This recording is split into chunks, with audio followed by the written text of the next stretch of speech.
Hello people, welcome to my channel. My name is Hilary and today I will be starting the August vlog part 1 and also a magical Orillium vlog. So today is August the 1st and I started reading Gracelyn, the graphical novel by Kristen Gashore and Gareth Hinds. I have read the first 3 books in the Gracelyn series 7 years ago in 2015. I really enjoyed the first 2 books and I didn't enjoy a lot of the third book, so I think it took place in a little bit different location and the characters were a little bit more different, so I didn't enjoy it that much. I do remember some events, a specific, I think, red-headed girl who had some sort of manipulation power, I think, and it was connected with her hair also somehow, and there were kind of bees that attacked when they saw her hair, so she kept it mostly covered. But I think that these events in the second book, because I'm 100 pages in of 270 and this is completely new to me. I remember absolutely nothing. So this is about, I think, was it Katja, who has a grace, and her grace or magical power is that she's a really good, excellent fighter. And there are, I think, 5 or 6 kingdoms in this world, and all of the graces belong to those kings, so they can basically do whatever they want. People kind of like the soft graces, so if they have powers, for example, I don't know, growing or something, for growing plants or something, they're really nice to them. However, they don't like people whose grace is to kill, to fight, like Katja. So they don't have the best of lives. And in this book, she is working for king and she's doing some really bad things for the king, and she decides she's going to stop that. And basically that is it as far as I know. And this book is for my Orillium Readathon inscription, but it's the second level of inscription, which means I completely forgot that for those who have like different levels, you have to read 2 or 3 books. You have to go by order. So I think I have to stop it because I first have to fill the prompt. This was for the prompt graphical novel, manga or comics. I have to fill the prompt for childhood favorite, and that is Eragon. So I think I should take a break from that. I just wanted to start with an easy short book, and apparently that's not happening, and I think I'm gonna pick up Eragon, although I'm thinking it should be going quite fast for me because I really loved it. It has 460 or so pages, quite a big font, it's easy to read. This is basically, the plot line is very similar to Wheel of Time's book 1. So we have a boy who discovers a dragon's egg and gets it hatched and finds a dragon inside, Saphira, and a lot of people want those dragon eggs because there are not a lot of dragons in that world anymore, especially there aren't any, I think, eggs even or dragons, except a big bad dude who rules this world. So he's going to escape and trying to find somebody who can teach him things or just help him out. So apparently we are picking this one up then, and my currently reading list is going to trash again because it's way too big.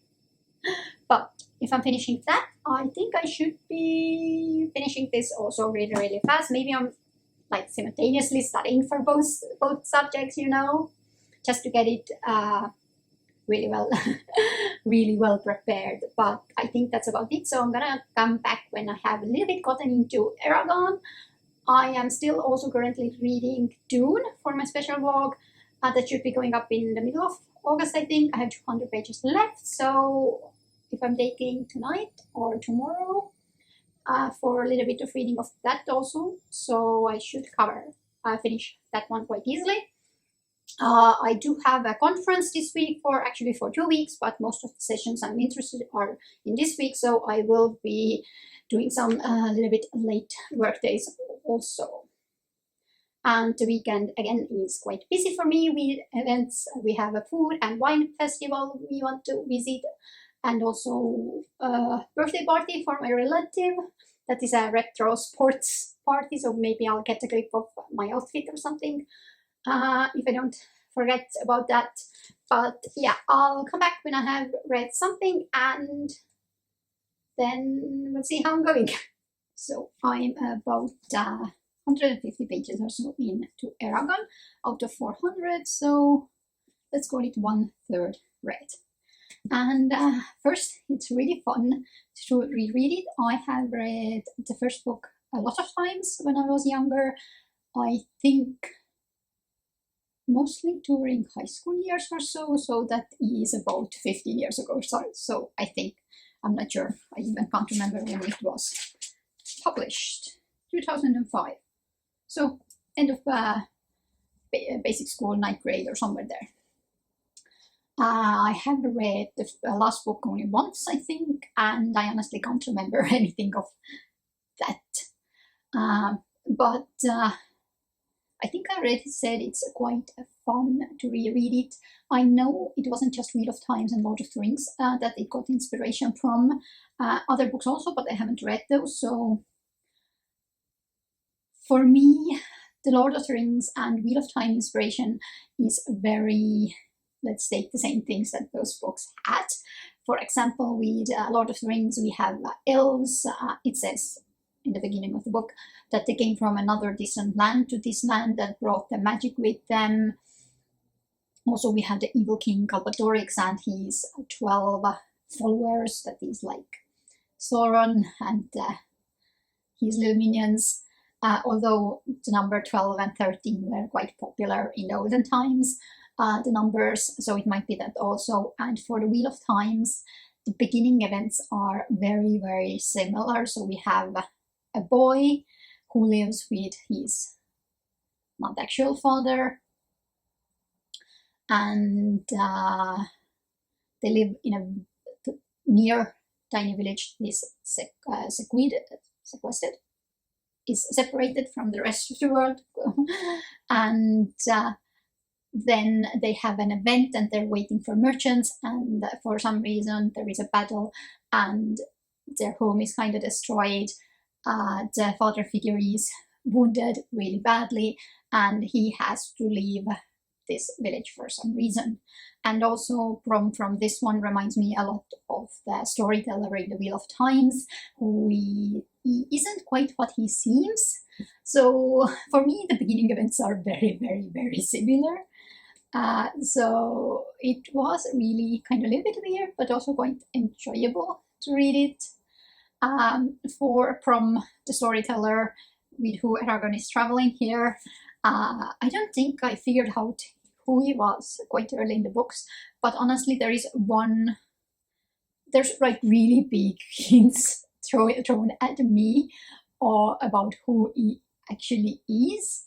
So although I can't exactly remember all the details, and I think he lies in some scenes quite a lot also about his past and everything, and I don't want to spoil you in case you're interested in reading this, but yeah, I like the relationship with Brom and Eragon and Saphira. We are now getting it more since they are traveling the countryside in following the Razaks who attacked his father figure. Another thing that I saw in the beginning, which is really weird and not to be taken seriously, is Eragon's connection with Court of Thorns and Roses by Sarah J. Maas. And honestly, everything I say, don't take any of it seriously, just I can't get the similarities out of my head. So while I was reading at the beginning of Eragon, we have Eragon that is the youngest sibling in a family, and for some reason he is the one that hunts and provides for the family. I don't know what his brother, I think it was Rowan, does, or why he isn't a hunter. Maybe he doesn't have the skills. and then something happens with Eragon, and Eragon is meant to leave the town. And if you're jumping into the future, some things happen in the village while Eragon isn't there, and I think in the second book we get the brother's point of view and the events that are happening in the village. And now if we take Court of Thorns and Roses, it starts with our main character, female, who is the youngest of the family and is the one that hunts and supports the family. She is hunting and some things happen and has to leave home. And at some point later when she arrives back at home, I think there has been some battles and some things going on in the home, if I remember correctly. And it's really, really similar. I know it's just a trope and also inspired by the old fairy tales where the eldest of the brother has the strength, the middle one has the, was it smart? No, it wasn't smart. And the youngest one is the one with actual skills. So it's probably used that, and Sarah J. Maas didn't copy the beginning of Court of Thorns and Roses from Eragon. I don't know even if she has read ever this one. But yeah, it was really, really a funny connection that I did that I can't get out of my mind anymore. But I'm gonna try to read today about 200 pages or so. So I would be quite close to finishing this one. And then I'm gonna pick up back Gracelink, a graphic novel, and finishing that one also. And after that, I'm not 100% sure what I'm gonna pick up, but I would love to hear about your opinions on my connections. And if you find them funny also.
So it's a couple of days later and I'm back and I have finished firstly Aragon, and then I also finished Graceling, the graphical novel, and I enjoyed both of them, but I'll talk a little bit more in depth about each of them.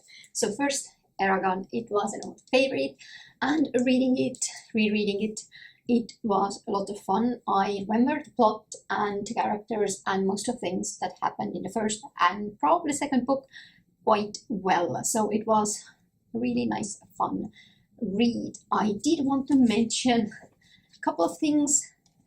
One was about an extra character we are introduced is Murtagh, and we find that while Aragon is quite good-natured, believes good in people most cases, and doesn't want to kill people, and is, how to say, the ultimate good in some ways, Murtagh is a little bit more grey. He has a darker past that has influenced him a lot, and he does some things that Aragon doesn't agree with.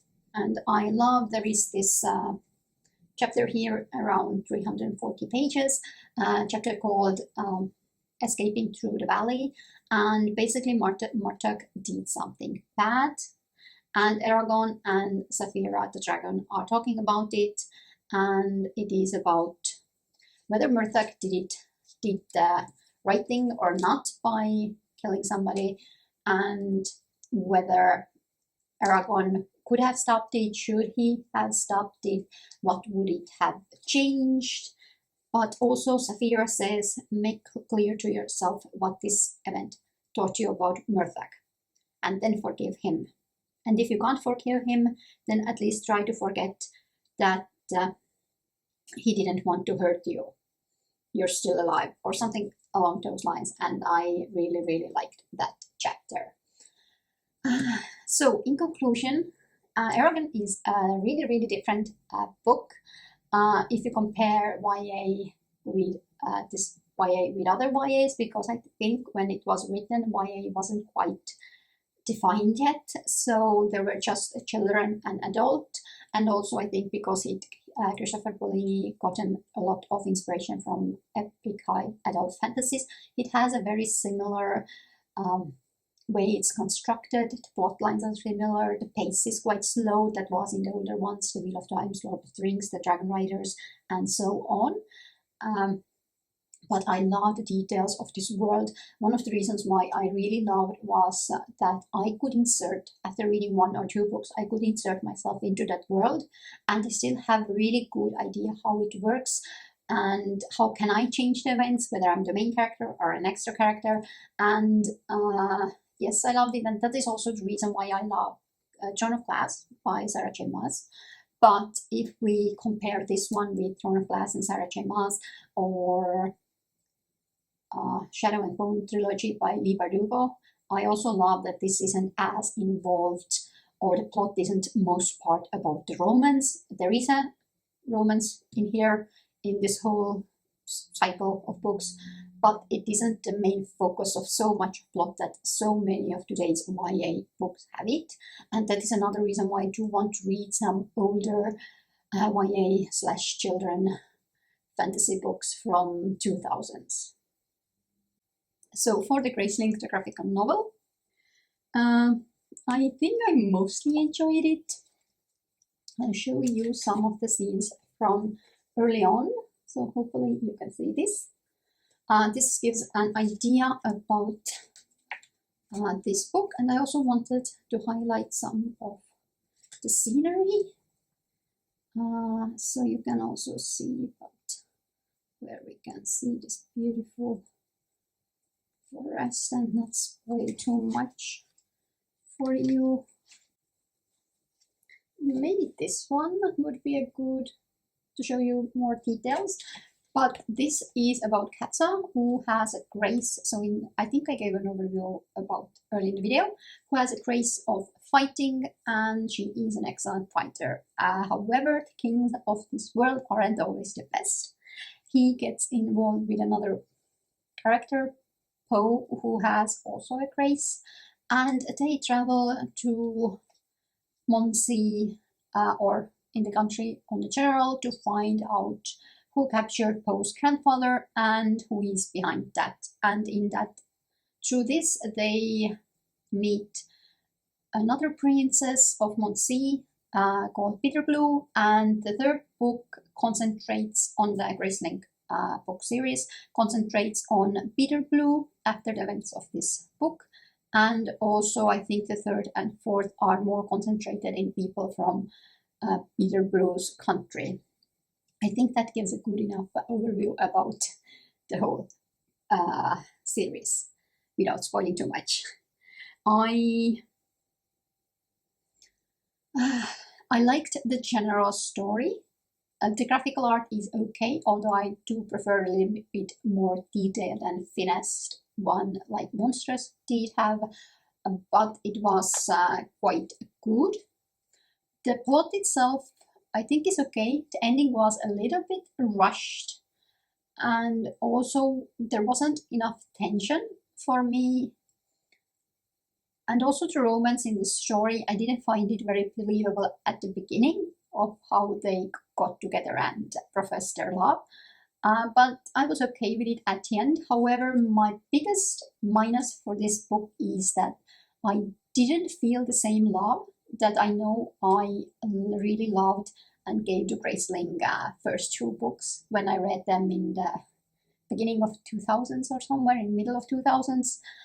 So I don't know if it's just this adaptation. I know a lot of graphical sex scenes were removed, and also the plot was condensed a lot, so it would fit under like 300 pages. But yeah, I didn't feel it. So I think when hopefully in the near future I'm gonna read the Graceling book itself, and then maybe I can come back and give you a little bit overview about how well the Graceling book graphical novel did. But at the end we have an illustrator note, and I love that here references that it was surprisingly hard to condense Graceling book series into a graphical novel, and also goes into the depth why Graceling or this book and the plot is so important. That's my cat. And I love that he says that it resonates with readers not only because it's a great romance and action story, but because the evil in the story takes a form that is compelling, creepy, and still deeply relevant. Charismatic figures who can make masses of people believe outright lies will always be among us. They may not be able to fool everyone magically the way that the character does, but by manipulating human psychology and emotions, they can create dangerous alternative realities that allow them to commit crimes with impunity, and that encourages their followers to feel justified committing violence and atrocities against other human beings. So I'm actually really excited, and hopefully I can fit Graceling book 1 into my September TBR, but we'll see. But next we are going to delve into a really short novella in the realm of sci-fi called The Machine Man, and this should be a little bit of cyborg story. Basically it's a man who lost one of his limbs and gets a prosthetic. However, he gets into idea, what if we can make me a fully machine? And it should be interesting book, but also funny, at least as far as I have heard, and it should be delving into how much of a machine can he make himself, but also will he own himself or will he belong to other companies? So at least that is what I got from synopsis. I'll come back when I have been halfway in or finishing the book. So I started The Machine Man and I'm literally second page in, and I had to just come and read a sentence that I absolutely do not agree with. I groped around my bedside table, fingers sneaking between novels I didn't read anymore, because once you start e-reading, you can't go back. No! I prefer to read ebooks, but I also really love physical books, the smell of books, turning the page. You can just flip through the book so much. So absolutely, this is a minus point for this book and the character, but I'll come back when I have read more. So I am 38% in of the book, and something just happened and I did not expect it to go there, and I have a total what the F is going, not what the F is going on, but oh my god, what just happened. Otherwise, basically, we do have a dude who's very antisocial, has a lot of mental health issues, isn't very social. I said that before. We don't get a very well description of what's different about him. We just know he's not fully like the average normal social person. And he had an accident on one of his legs, and he's an engineer who starts tinkering with a prosthetic leg and then gets going more and more. The company finds out and gives him basically a big team to work with, and they have the whole line of basically you getting a new phone, but it's for body parts, spleen, legs, maybe you want to enhance your vision, and so on, so on, so on.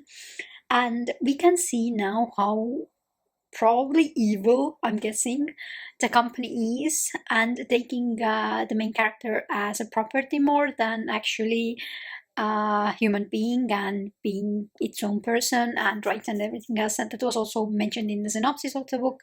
So it's quite interesting. However, I did get a feeling that it's a little bit more humorous in the synopsis. It's not, but it has some dark, dry humor sprinkled in it. So honestly, I'm really surprised how good this book is. However, it's a little bit of a slow read for me, but probably after 50% in, it will get a little bit faster paced. The books usually do.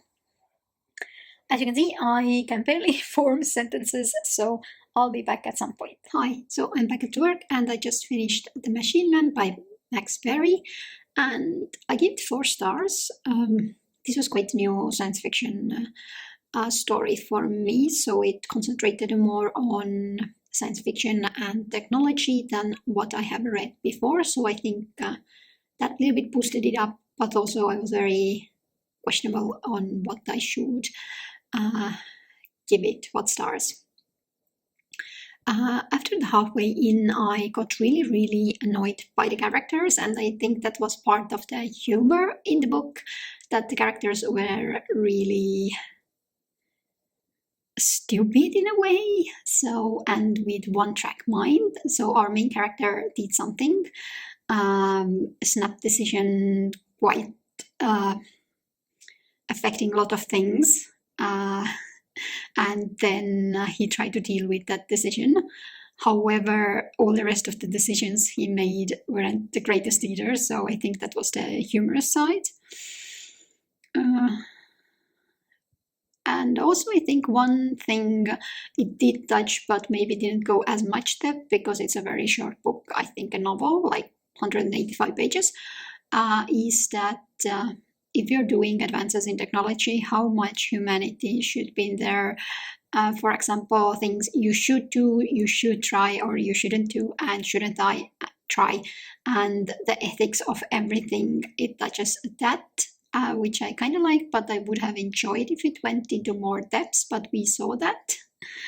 And it also showed how effed up people are, especially from the company point of view, and also in the way of scientists, when they have one track of mind of doing just advancements and so on. So I kind of really liked it, but also it was really different and weird, and not like the favorite book ever, but if you want some short science fiction to try out, maybe you can try this one out. I don't know yet, so I have to read a little bit more of these kinds of books to maybe give a better evaluation, but it wasn't bad. So today is 8th of August, so I have read 3 books as of yet, and for the Orillium, I have fully done my inscription, so 2 books for that. One was childhood favorite, and then the other one was graphic novel, comics, manga, and for those I read Eragon by Christopher Paolini and Graceling by Christine Shore and somebody else. can't remember the name top of my head. And with Machine Man, I finished elemental studies. So I have left demonology, astronomy, alchemy, and animal studies. But I think I'm gonna take a break in this vlog and read The Hollow Places by T. Kingfisher for my October vlog.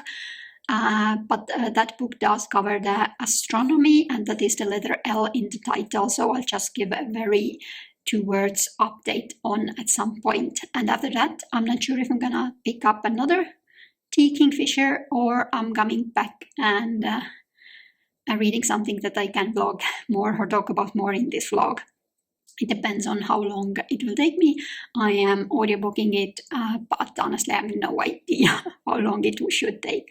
I will be working most days, so maybe I can breeze through that fastly, because a lot of part of my work right now is with spreadsheets, so it's an excellent way to listen to audiobooks.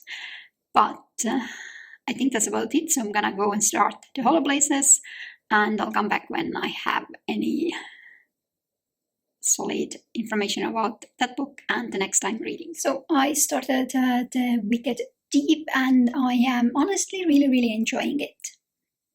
So this book is about the port town where 200 years ago 3 young females came, and they were really beautiful. They, let's call it, chill out with lots of dudes, whether they were single or married, and then people didn't like it and called them witches, and they drowned them in the water.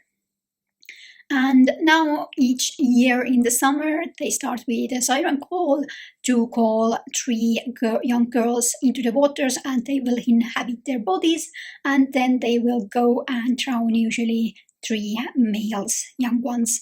So it's quite interesting and dark siren story. We do have our main character that lives in a small island near the port town and is there also to keep the lighthouse working. She lives there with her mother, and a new summer is beginning. There is also a new boy in town, and honestly I'm liking the dark and mysterious vibes. Goodreads did say that this other readers have enjoyed it, this House of Salt and Sorrows. There were a couple of more books, but I honestly quite agree. It is YA, very YA, but it is also a little bit of dark and creepy, and I'm enjoying the vibes. The love story is insta-love, but I'm just ignoring it and I'm here for the vibes. So I'll come back when something really interesting happens, or when I'm finished the book. I am, I think, around 30% in, maybe a little bit lower, less. But yeah, so I'll be back. So I'm here just to finish up the first half of August vlog. So I just finished filming the best books of this year video. I had some missing clips, so I filled those out, and it's really hot here, so I'm gonna do this quite brief, and then I can put my go there back on and get back to work. So I finished The Wicked Deep, and I honestly enjoyed it. I did see quite a lot of the bigger plot points and twists coming. There were quite big hints throughout the book, and the romance part was a little bit insta, but at least they had some interactions. But otherwise I liked the dark, creepy vibes with the 3 sisters, and between some of the chapters we got a little bit more snippets into their lives. There was one thing that bothered me quite a lot. So the events are taking place between the 1st of June, that is the date when the 3 girls from the past were born, up to until June 15, that is where the 3 girls were drowned, and we basically know that very well. So yes, it was like 2 weeks love story, but we'll just forget about it. It's YA, it most times is insta-love. However, what bothered me was that the most major events take place in the island, and we have the boy coming to island to help keep up the lighthouse, although they never do that. And most of the time they are reworking the orchid, basically the garden with the fruit trees. And there was a sentence basically that the apple trees haven't blossomed yet, so it's the perfect time to cut them up, which is technically correct. This is where you want to cut off all the young growths, new growths. However, it was 1st of June and the apple trees haven't blossomed yet, and I had questions. It might be regional difference, but still I had questions about that timeline. But yeah, I liked the creepy vibes. It was an interesting story. I recommend reading it, and I think that's about it. So I'll give you a small conclusion about the Orillium, that what I have done and what I haven't done. So I have finished 3 exams out of 6 subjects. 3 subjects exams out of 6. Oh my god, I'm talking. So I have finished 3 subjects and I have still 3 to finish. So for inscription, I read for the childhood favorite, I read Aragon by Christopher Paolini, and for the graphic novel comics manga, I read Graceling by Graceling Shore. And these both finished my inscription exams. I also did elemental studies, and these started a book with a drink, and that was The Machine Man by Max Berry, and also demonology, and that was to read a fantasy, and for that I read The Wicked Deep. And I also did one of the quests, and that is Discreet Help Needed, Shrubbery on the cover, and for that I read The Twisted Ones by T. Kingfisher. So what I have still left is astronomy, letter L in the title, alchemy, book from someone's hated list, and animal studies with animal companion. And I'm pretty sure I can finish those 3 in the second half. So I'll see you soon in another video. Thank you for watching and bye.